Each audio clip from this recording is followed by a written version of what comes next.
Bismillahirrahmanirrahim. Assalamualaikum warahmatullahi wabarakatuh. Assalatu wassalamu ala rasulillah wa ala alihi wa sahbihi wa mawalah. Amma ba'du. Pemirsa Bandung TV, apa kabar semuanya? Mudah-mudahan dalam keadaan sehat walafiat, tidak kekurangan satu apapun. Alhamdulillah, Bun Pagi Islam memberi solusi yang setiap hari Rabu tayang. Kita akan coba insya Allah dari jam 6.30 dimulai dari sekarang, agak telat dikit sampai jam 7.30.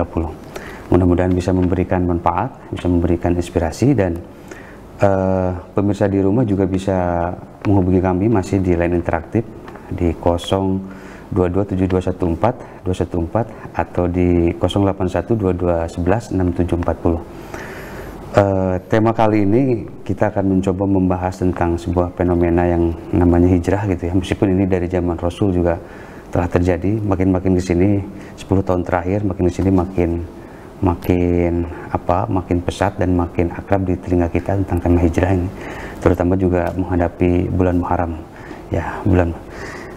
Bisa dimulai tadi, silakan Tad. Luar biasa. Assalamualaikum warahmatullahi wabarakatuh. Syukur pada Allah Subhanahu wa taala atas segala nikmat yang diberikan kepada kita sehingga kita bisa beraktivitas ya. Saya agak terganggu suara. Ya, nah, karena emang nikmat itu tidak bisa dihitung tapi harus disyukuri ya. Luar biasa. Nah, selama kita mensyukuri pastilah azidannakum. Yang baru saja sholat subuh mungkin ya, yang agak kesiangan atau yang tadi berjamaah, semoga kita istiqomah terus.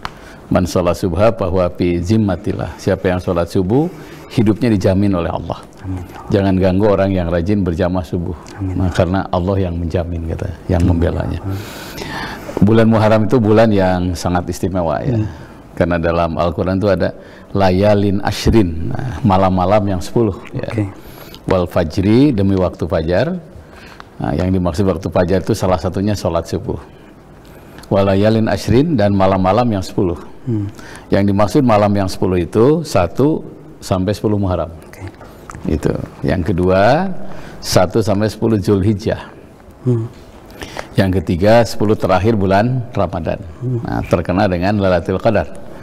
Nabi SAW tidak pernah melupakan 5 malam dalam hidup beliau ya. Pertama malam Lailatul Qadar, sangat dinanti. Yang kedua malam Idul Fitri. Yang ketiga malam Idul Adha. Yang keempat malam Jumat. Yang kelima malam Nisfu Sya'ban. Nisfu Sya'ban itu malam terbaik setelah Lailatul Qadar.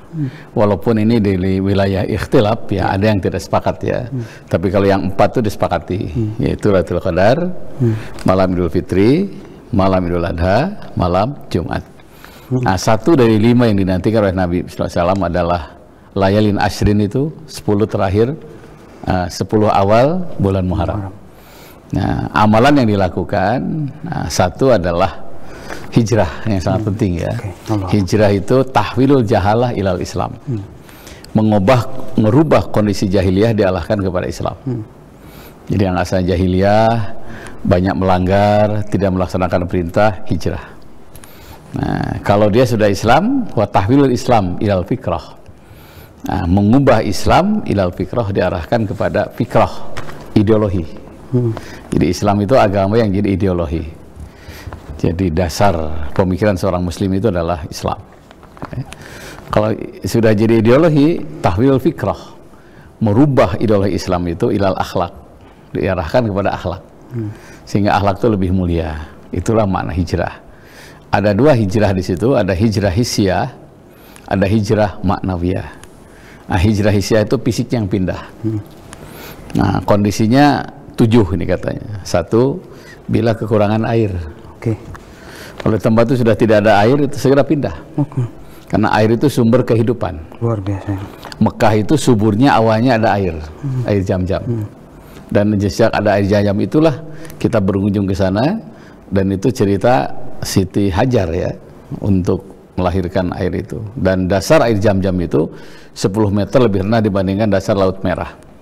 Makanya Zam-Zam itu menggenang, dibiarkan tidak menimbulkan banjir, tapi kalau diambil tidak habis. Luar biasa. Ya, itulah doa seorang ibu. Makanya kalau suami istri berdoa untuk anaknya, yang pertama dijawab itu ibunya. Nah, tentu ibu yang soleh ya, yang seperti Siti Hajar ya. Nah, ya kalau di tempat itu sudah nggak ada air, rumah mewah, ya, kendaraan mewah, air tidak ada, ribuh. Terasa, iya, apa terasa ya? jadi nothing tadi semuanya. Iya, dia hilang semua. Saya pernah mewudu di satu tempat, bagus. Sudah 7 hari nggak ada air. Oh, kalau sampai 14 hari, sebulan nggak ada air, segera pindah. Namanya hijrah hissiyah, pindah fisik. Yang kedua, tetangga. Kalau tetangga sudah tidak bikin nyaman, suka mengganggu, nah itu hijrah, pindah. Nabi SAW itu diganggu oleh siapa? Oleh Abu Lahab. Jadi kalau kita pergi ke Mekah, rumah Rasul sebelah sana, kalau mau ke masjid itu lewat komplek Abu Lahab. Melewati Siti Khadijah baru sampai ke Masjidil Haram. Setiap lewat itu karena tidak jalan tikus, mungkinnya ke situ terus. Jadi dilempari oleh Abu Lahab itu. Dilempari, ninjak duri, maaf diludahi, masuk masjid, sendalnya hilang ya. Sampai Ibnu Mas'ud itu seorang sahabat ya, Sayyidina Ibnu Mas'ud itu yang sengaja menjaga sendalnya Rasulullah SAW. Dan Rasul menyebut Ibnu Mas'ud adalah sahibun na'li Rasulullah SAW, sahabat yang bersahabat dengan sendalnya Rasulullah SAW. Artinya mungkin zaman dulu pun juga sempat ada hilang juga. Ada hilang, jadi ya Abu Lahab itulah yang suka mencuri itu, generasinya masih ada sekarang itu. Bahkan sudah naik sekarang ini ke jam ya, ke sound system juga, ke amplifier. Nah, dan Nabi SAW selalu lewat di situ.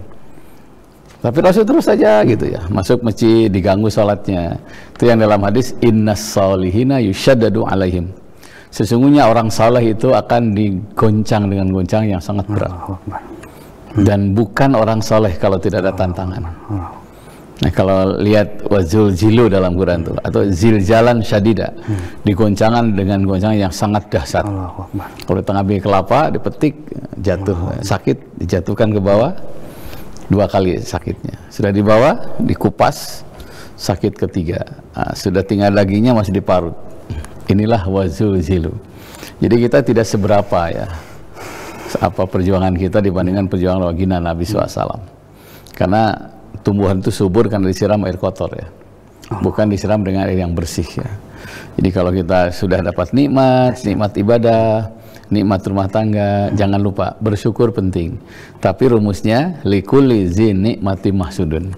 Setiap dapat nikmat pasti ada yang dengki. Itu rumus itu ya. Dan yang dengki itu bukan siapa-siapa, saudara sendiri.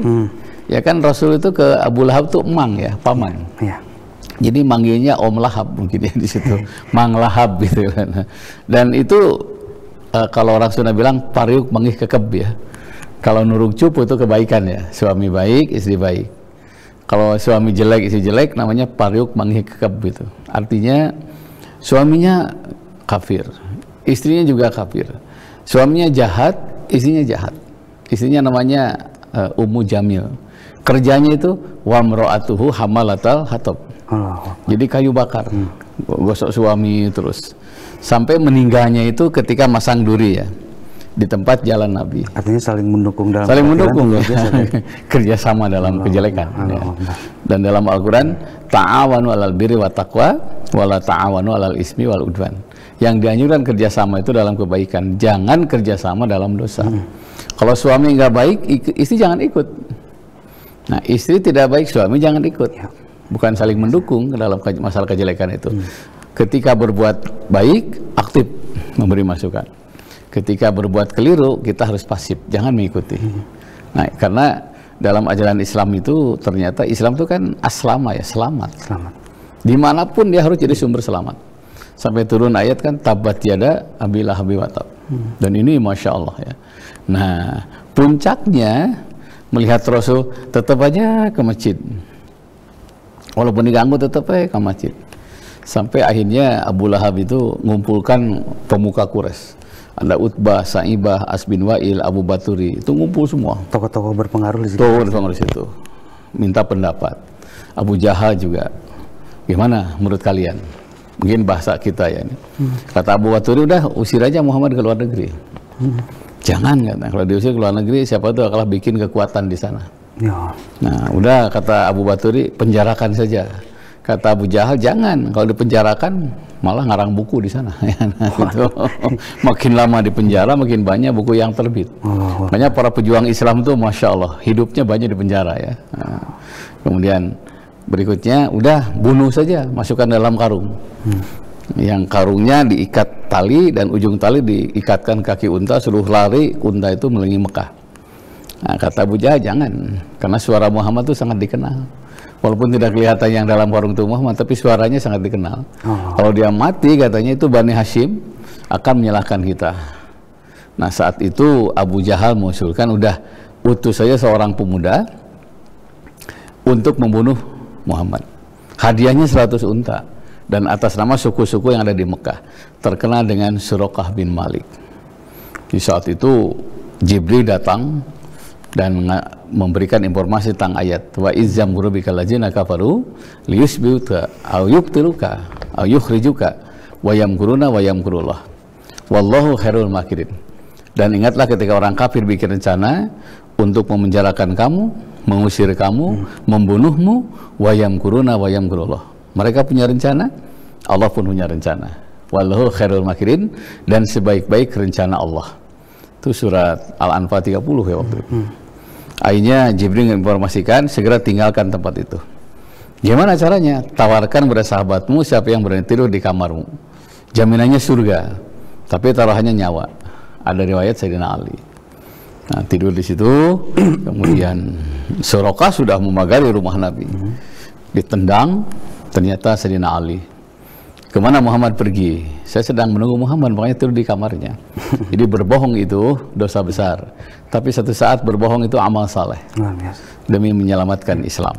Nah, pemirsa Bandung TV, Rasul sudah pergi ke rumahnya Abu Bakar As-Siddiq.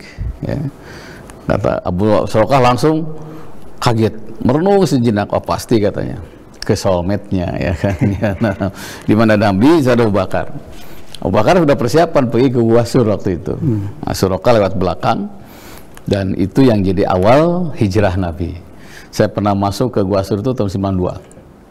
Satu gua sebelah selatan Masjidil Haram, itu naik, kalau bongkok itu kelihatan. Nah, kemana Muhammad pergi? Kata pembantu Abu Bakar, saya tidak tahu katanya. Terus ditanya. Akhirnya kata pembantu Abu Bakar, kan lewat belakang tuh Suraqah itu. Kalau Tuhan lewat belakang ketemu dengan saya kan di belakang, so majikan saya di depan. Nah, itu yang jadi awal Rasul hijrah. Nabi SAW saat itu masuk ke Gua Sur, dan Abu Bakar masuk duluan. Ada lubang-lubang di gua itu, bajunya disobek, disumbat. Lubang masih ada, baju sudah habis. Demi cintanya kepada baginda Nabi, jempolnya dimasukkan. Ternyata lubang kalajengking ya. Ya, Abu Bakar menjerit ya, keras sekali. Rasul langsung ambil air liur, tempelkan, dan alhamdulillah sembuh. Itu namanya tahnik. Tahnik itu mengobati dengan air liur. Nah, pas Suraqah naik ke atas. Kalau kita jongkok sedikit aja udah kelihatan ada orang. Nah, langsung saat itu, masya Allah ya, rencana Allah itu yang terbaik. Wallahu khairul makirin. Begitu masuk di situ, burung bersarang, laba-laba bersarang. Suraqah nggak ada orang, karena sarang laba-laba nggak rusak. Begitu lewat, Abu Bakar langsung menangis. Kenapa? Saya khawatir engkau dibunuh oleh orang kafir. Saat itulah Rasul mengutip satu ayat, la tahzan innallaha ma'ana. Gak usah khawatir, Allah bersama kita. Nah, itu namanya hijrah hisiyah, karena tetangga sudah ganggu. Dan dari situlah Nabi SAW hijrah ke Madinah, perjalanan 1 minggu. Artinya ancamannya memang luar biasa nyata tadi. Dari apa? Dari mulai ancaman verbal, fisik, ataupun yang lain-lain. Cuman kalau misalkan kita terlalu textbook, dalam artian kalau kita juga kalau sedikit-sedikit pindah gara-gara ada sedikit ini omelan tetangga sedikit, Saya pikir konteksnya mesti agak dibagi, jangan terlalu, artinya mesti ini juga tadi sebenarnya. Ya, jangan langsung pindah. Ya, siap. Karena prosesnya itu cukup lama itu. Proses cukup lama. Dan Nabi itu sempat merencanakan ke Damaskus, sempat merencanakan ke Ethiopia, bahkan sempat terakhir kan ke Taif itu. Rasul ke sana menghindari tetangga, tapi sebelumnya sudah digoda luar biasa, sudah puncaknya mau dibunuh. Begitu. Iya. Oke, kita lanjut lagi aja. Baik, pemirsa Bandung TV, sebelum kita lanjutin lagi, kita lihat beberapa iklan yang berikut ini. Silakan.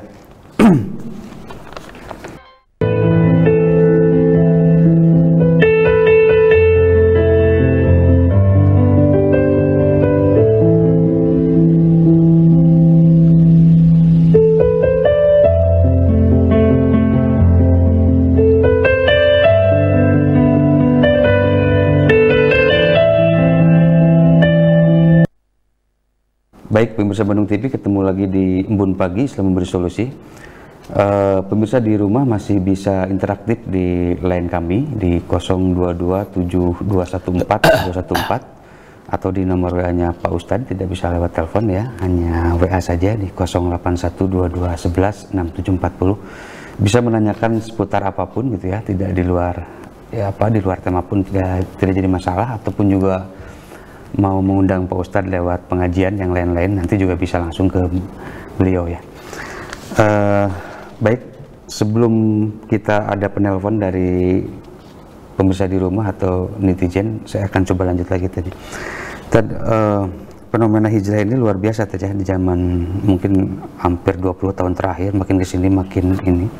Hanya saja ada yang jangan sampai kita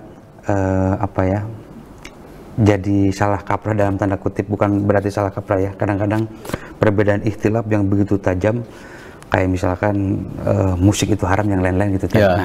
Coba ada tanggapan gitu, karena luar biasa ini, jadi lumayan ini. Jadi gini, la islama illa bil hijrah ya. Tidak ada Islam kecuali dengan hijrah. Tapi untuk sampai pindah itu prosesnya cukup lama. 10 tahun Nabi SAW itu diganggunya 10 tahun ya. Jadi sempat bahkan ada riwayat 3 bulan, ada riwayat 6 bulan. Rasul dibaikot. Tidak boleh menjual produk umat Islam. Tidak boleh menjual kepada umat Islam, tidak boleh membeli produk umat Islam. Sampai Nabi SAW pergi ke Taif kan waktu itu. Datang ke Taif itu, sebelah utara Masjidil Haram itu, malah anak kecil berbaris melempari Nabi. Sampai kaum muslimin yang sudah ngabring itu berpecar ya. Dan Nabi sendirian terpencar ke kebun anggur. Badan berdarah-darah. Rasul duduk. Rupanya yang punya anggur itu lihat gitu ya. Ini orang pasti nih dalam keadaan kelaparan.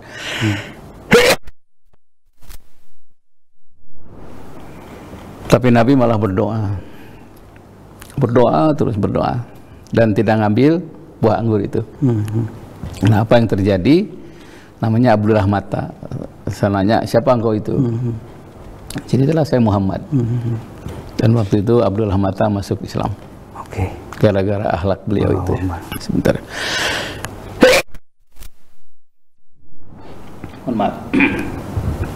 Nah, jadi ternyata proses hijrah itu kalau disikapi dengan baik, itu bisa mendatangkan hidayah.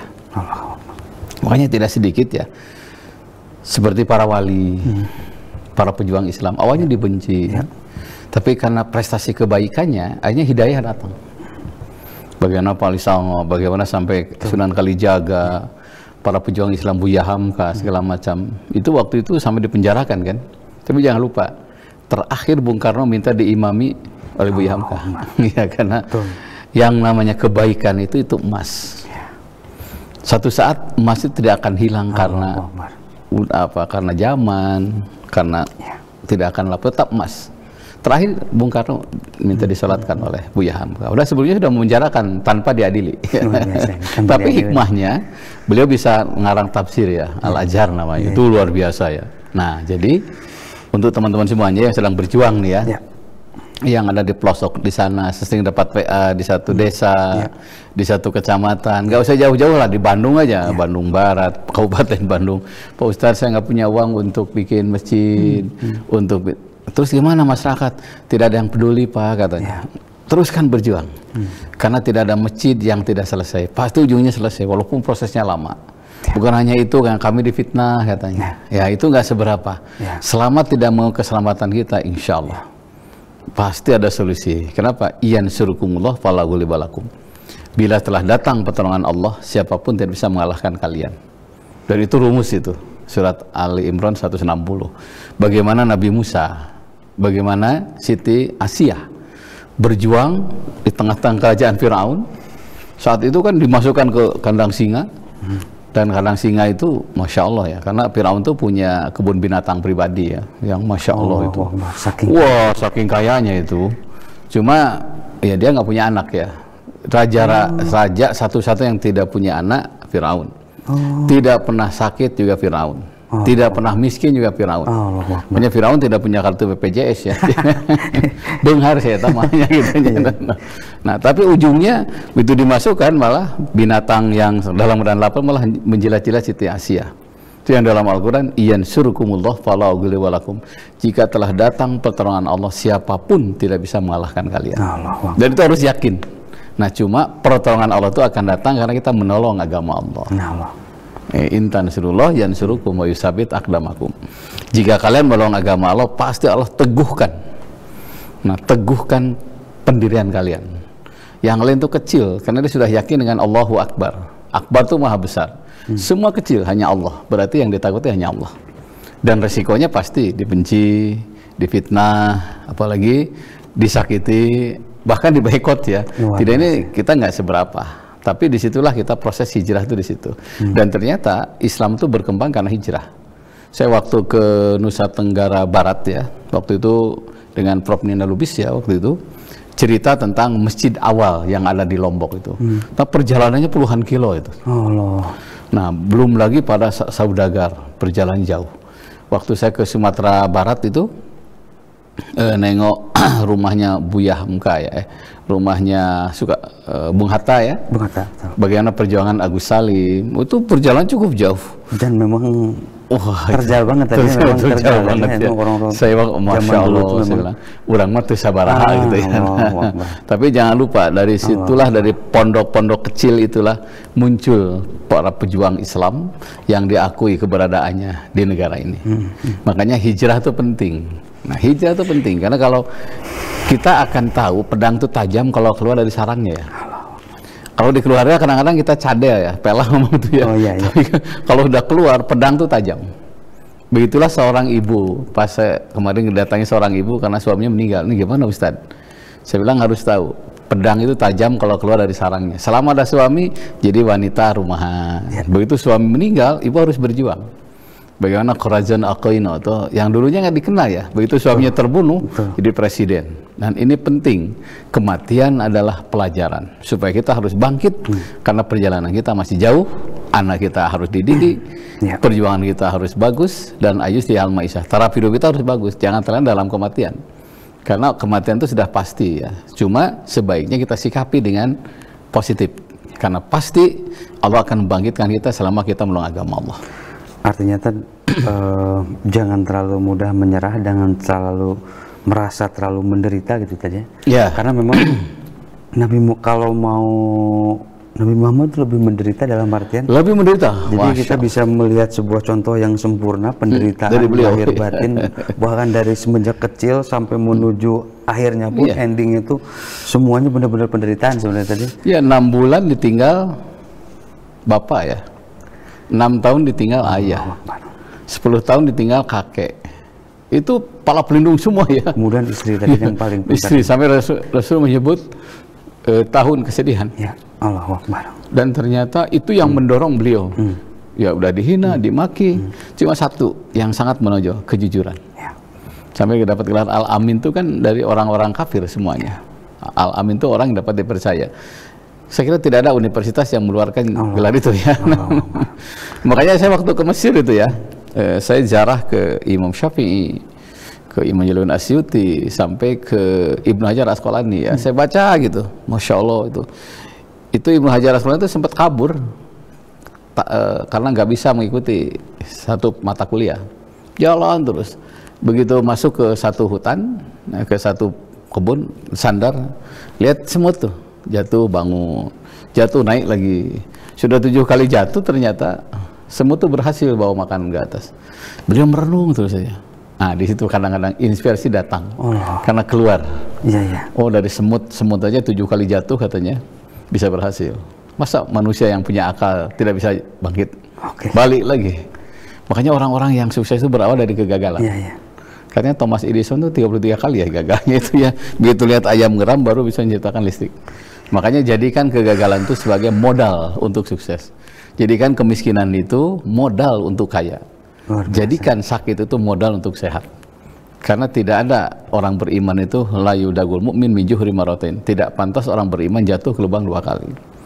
Sudah ekonomi susah, kita mau bangkit, jangan menyerah. Dan para nabi, orang terdahulu pekerja keras semua tadi. Dan dia memaksimalkan semua, dalam artian memang fighting spiritnya memang tidak pernah luntur ya tadi. Artinya memang di tengah keadaan baik zaman perubahan cuaca yang lain-lain tadi. Iya, luar biasa. Oke, kita lanjut lagi pemirsa Bandung TV, sebelum dilanjutkan lagi beberapa info menarik, silakan pemirsa.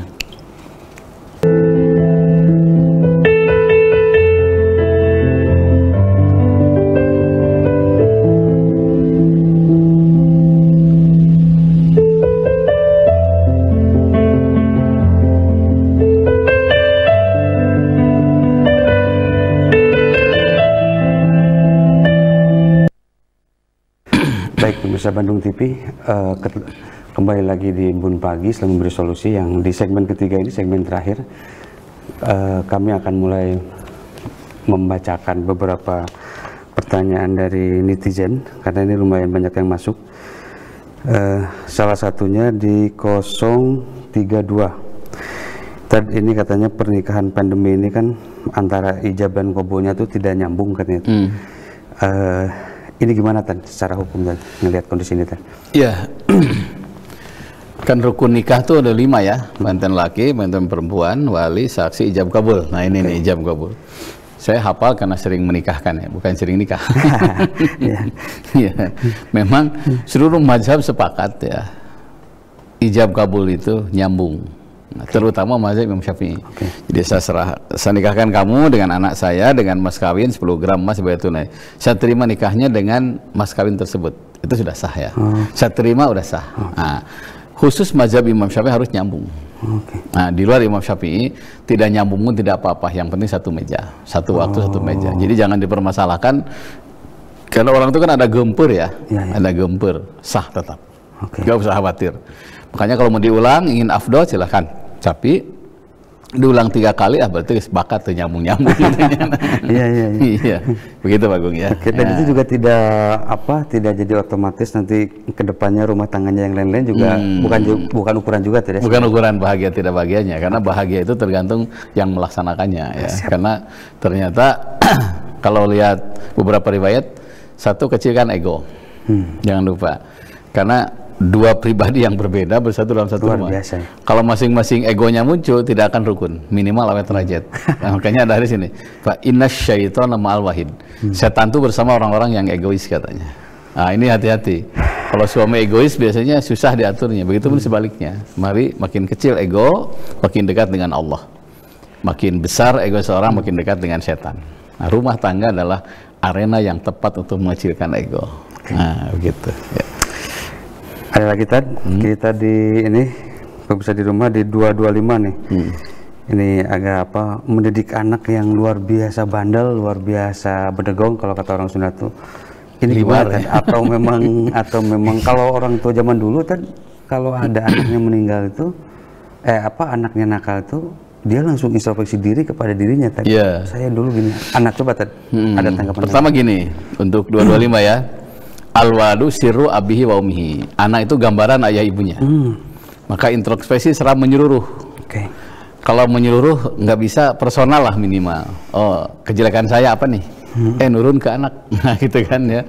Oh, kelebihan saya apa? Nurun ke anak. Jadi apa yang dilihat, apa yang dididik, apa yang didengar oleh anak itu akan membentuk pribadi anak. Makanya sebaung-baungnya anak pasti pulang ke rumah. Di luar sudah riweuh, salah gaul, di rumah menyaksikan yang tidak baik.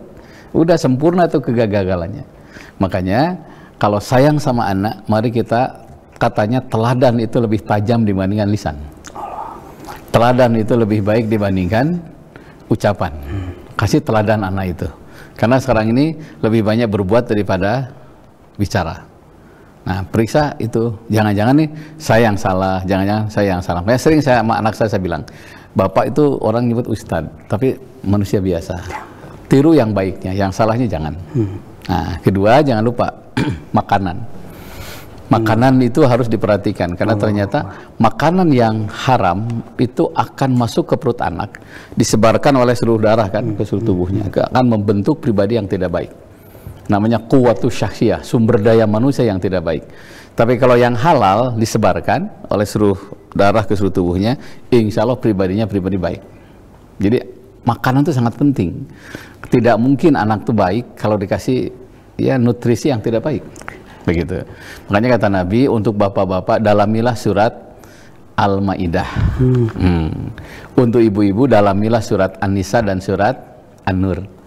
Kenapa mesti surat Al-Maidah? Dalam surat Al-Maidah bicara nafkah. Banyak bicara nafkah di situ.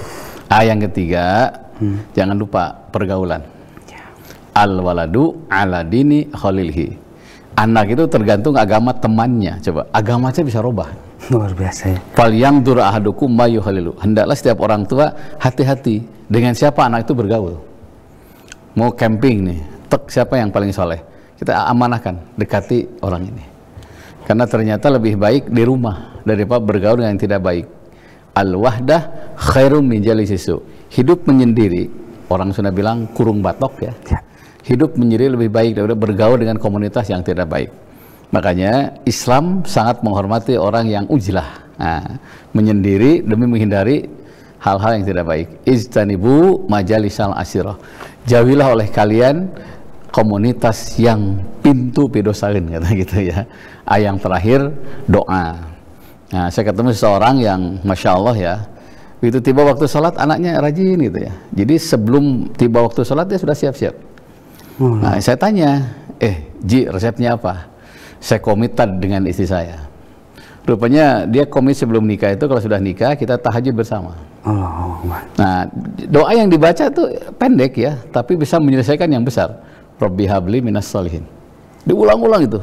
Kata Nabi, siapa yang bangun malam, suami atau istrinya, dia bangunkan pasangannya, maka dua orang ini ketika sholat tahajud berjamaah termasuk ahli zikir. Dan Allah sangat mencintai orang yang ahli zikir. Ketika dia berdoa, doa ul walidain yughdinal hijab, doa ayah dan ibu langsung kepada Allah, tidak ada penghalang. Saat malam hari, saya tanya tahajud jam berapa tahajudnya? Saya ngambil jam 1 katanya, karena saya yakin makin sunyi makin cepat diijabah.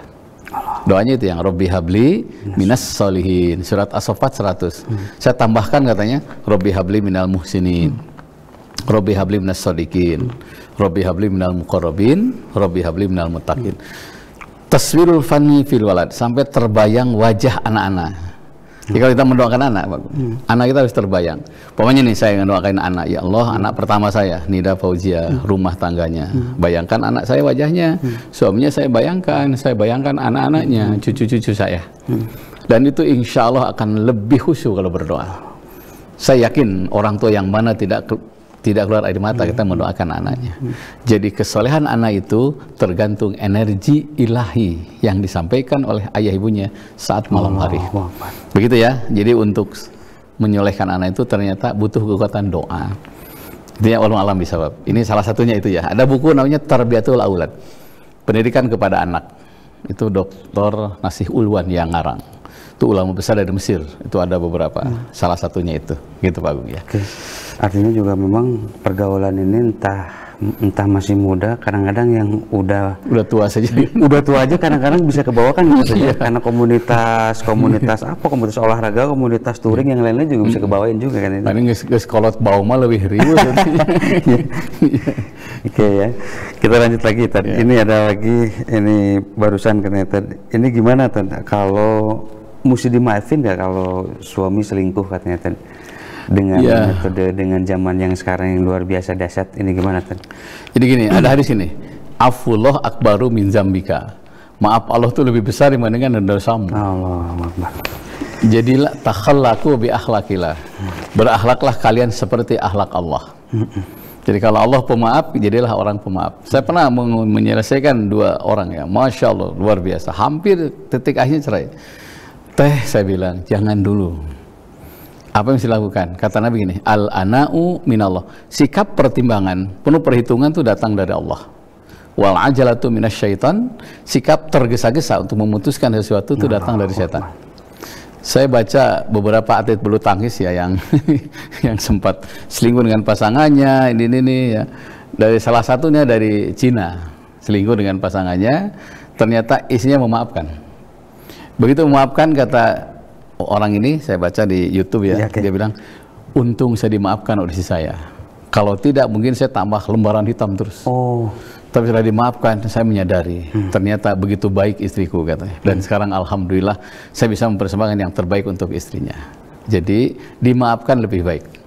Dimaafkan lebih baik. Dan ternyata memberi maaf itu lebih besar pahalanya dibandingkan minta maaf. Allahu Akbar. Gitu ya. Allah misal. Terlepas memang bagi kaum hawa atau perempuan itu hal-hal yang kayak gini sangat sensitif ya. Pasti berat, tapi ada sesuatu bonus dalam tanda kutip ya tadi ya. Kalau nyari ridho Allah tuh nggak lihat suami, ridho Allah yang dilihat. Sakitnya kan di sini katanya. Oke. Tentu memang juga tidak mudah ya. Dan ada lagi ini di 674 ini. Nah ini juga memang zikir ditentukan jumlah tadi. Terlepas memang mesti zikir sebanyak-banyaknya tadi ya, perintah Quran itu. Satu-satunya ibadah yang tanpa batas adalah zikir. Allahu Akbar. Zikron kasira, zikirlah yang banyak. Bahkan bukrata wa asila, pagi dan petang. Itu ya. Itu satu. Jadi zikir ibadah yang tanpa batas. Luar biasa. Setiap ada peristiwa ada zikirnya. Nah, tapi ada beberapa orang yang mengatakan katanya jumlah itu menentukan diijabahnya.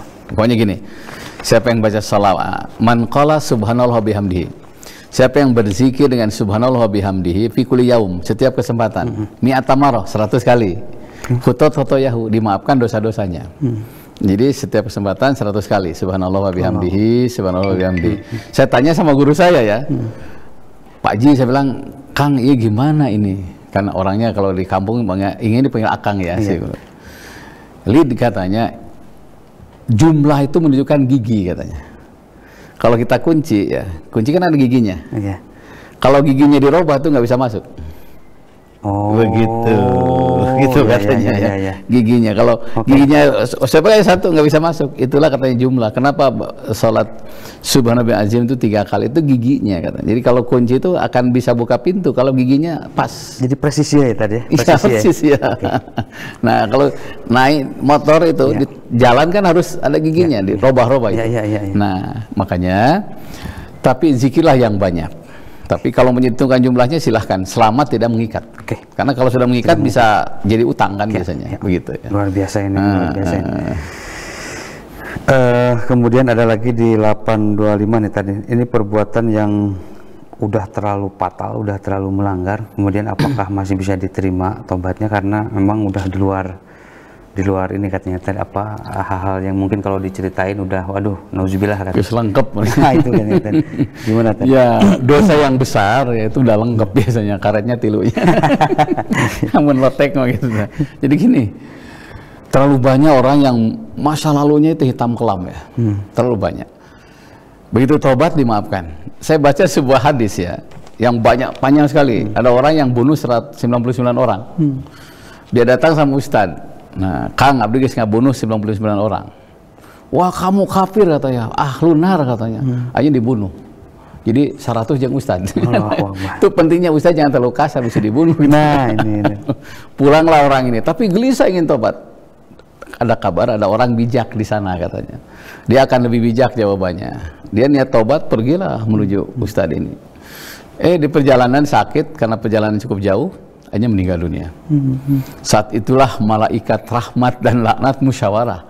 Ini orang ini sudah tobat atau belum kan?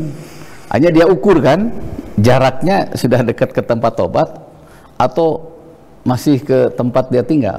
Ternyata sudah sebentar lagi sampai ke tempat tobat. Dosanya sudah dimaafkan. Ya Allah. Ini tidak ada istilah kepalang belang, tagop, gorowok itu. Tetap.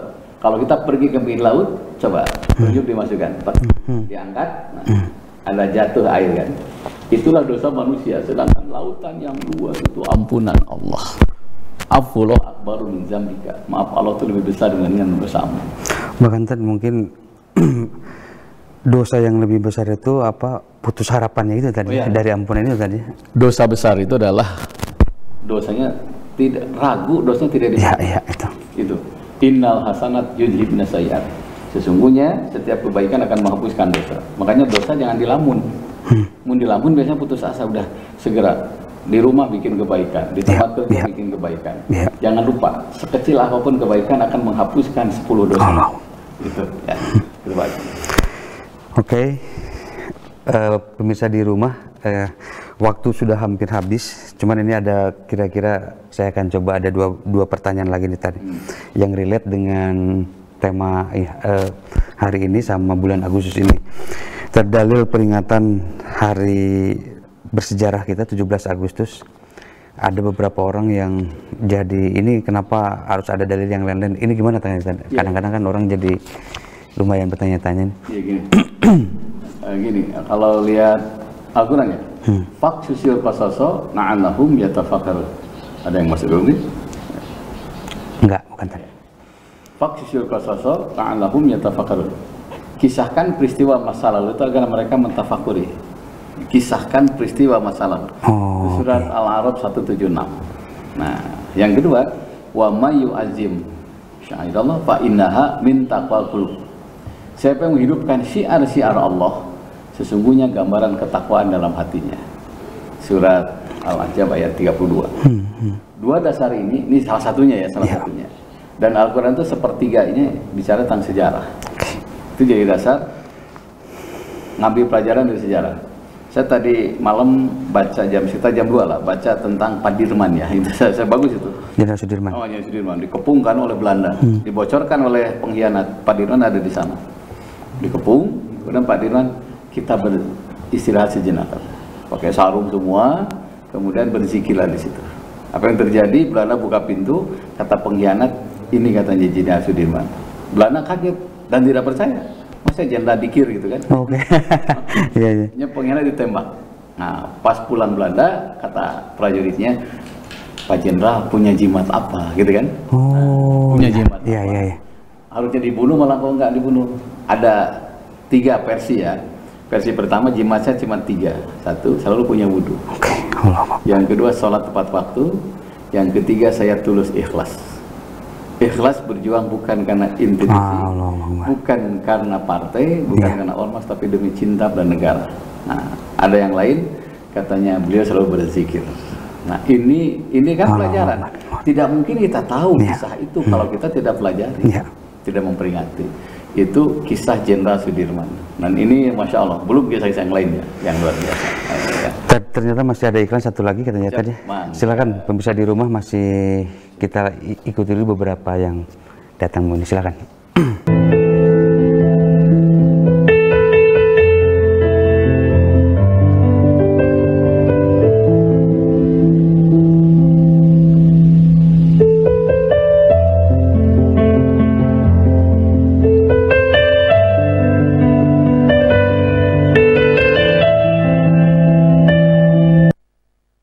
Baik pemirsa Bandung TV, hampir di ujung waktu embun pagi kita kali ini. Masih ada beberapa satu pertanyaan lagi yang terakhir yang masih pemirsa di rumah menanyakan tentang amalan-amalan di bulan Muharram ini, terutama orang-orang terdahulu, kemudian kisah-kisah di bulan Muharram ini apa tadi? Ya. Silakan. Pertama saum ya. Silahkan itu dipilih. Ada yang 1 sampai 10, ada yang 3, 5, 7, 9, ada yang 7, 8, 9, ada yang 8, 9, 10, ada yang 9, 10, ada juga yang hanya 10 saja. Tapi yang sering dipakai dan ini tidak ada ikhtilaf adalah 9, 10 Muharram. Itu 2 hari tadi. 2 hari. Walaupun kita sangat menghormati yang saum dari awal ya, silakan aja kan ada dasar hukumnya. Yang kedua, bulan Muharram itu bulan hari rayanya yatim piatu. Jadi hendaklah kita berbagi kepada sesama yang membutuhkan. Sekarang ini masya Allah ya, banyak yang menjerit membutuhkan. Buat mereka musibah, buat kita kesempatan untuk membagi. Yang ketiga, bulan Muharram juga jangan lupa bulan untuk merubah. Ya, merubah akhlak yang lebih baik. Yang terakhir, peristiwa-peristiwa Muharram kata Imam Ghazali ada sampai 30 macam ya. Luar biasa. 30 peristiwa Nabi Adam ketemu dengan Nabi Siti Hawa bulan Muharram. Sembuhnya Nabi Ayub juga bulan Muharram. Nabi Sulaiman nikah dengan Ratu Balkis bulan Muharram. Ibrahim selamat di kerajaan Namrud bulan Muharram. Nah, ini menurut Imam besar Imam Ghazali ya, yang luar biasa. Rujukannya sangat luas, sangat banyak. Makanya yang paling penting buat kita adalah mari kita hijrah. Tetangga sudah bagus, kondisi sudah bagus, mari hijrah maknawiyah. Tidak pindah tempat, tapi akhlak pindah yang lebih baik. Karena qad sabaqtum sabqan baina. Perjalanan kita sudah lama. Sudah waktunya kita hijrah. Berbahagialah orang yang meninggal seperti ketika lahir. Bersih semua dosa. Hari ini innalillahi wa inna ilaihi raji'un. Tetangga, teman, sahabat yang meninggal. Jangan lupa. Besok orang lain mengucapkan lafaz yang sama karena kita yang wafat. Semoga nih yang baru wafat ada 3 orang nih yang WA sama saya tadi mau didoakan. Yang baru ditinggalkan oleh yang dicintai dan mencintai, mudah-mudahan diberikan kesabaran. Yang kedua, mari kita berbuat yang terbaik untuk siapapun. Terbaik untuk manusia, jangan lupa juga ridho di hadapan Allah Subhanahu wa taala. Itulah hakikat hijrah. Demikian Pak Agung ya. Waktunya sudah habis. Allahumma shalli ala Muhammad wa ali Muhammad wa barik wasallim. Mari kita doa awal tahun. Allahumma ja'alni min ahsani abidika nasiban indaka. Allahumma ja'alni min ahsani abidika nasiban indaka. Ya Allah, jadikan kami hamba-Mu yang lebih baik, yang nasib lebih baik di hadapan-Mu. Rabbana atina fid dunya hasanah wa fil akhirati hasanah wa qina adzabannar. Subhana rabbika rabbil izzati amma yasifun. Salamun alal mursalin walhamdulillahirabbil alamin. Amin ya rabbal alamin. Insyaallah Rabu depan ketemu lagi Pak. Mangga. Terima kasih Tan. Baik pemirsa Bandung TV, alhamdulillah embun pagi kita kali ini Rabu tanggal 11 Agustus 2021 telah berakhir. Mudah-mudahan bisa memberikan manfaat bagi kita semua. Jangan lupa masih tetap jaga prokes kita ya, karena pandemi ini masih belum berakhir ya, dan tetap hati-hati. Wabillahi taufiq wal hidayah. Wassalamualaikum warahmatullahi wabarakatuh.